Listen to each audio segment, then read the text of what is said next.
दर साल दर शेकडा 5 दराने 15,000 रुपये 7 वर्षासाठी बँकेत ठेवले तर बँकेतून शेवटी किती रक्कम परत मिळेल? आता या ठिकाणी आपण रक्कम घालूया. मुद्दल किती आहे? 15,000 रुपये बँकेत ठेवले. मुद्दल आहे 15,000. दर किती आहे? दर साल दर शेकडा 5 दर आहे 5 रुपये. आणि कालावधी किती आहे? किती वर्षासाठी ठेवले? तर 7 वर्षासाठी.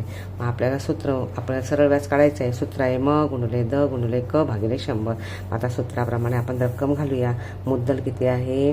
15,000 गुणिले दर किती आहे? 5 गुणिले कालावधी आहे 7 भागिले 100.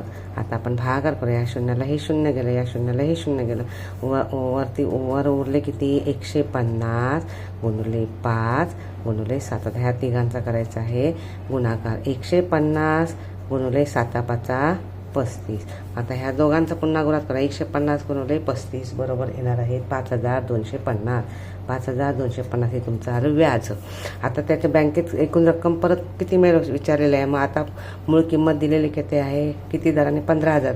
मग 15,000 मूळ किंमत अधिक हे व्याज 5,250 म्हणून रक्कम होणार आहे 20,250.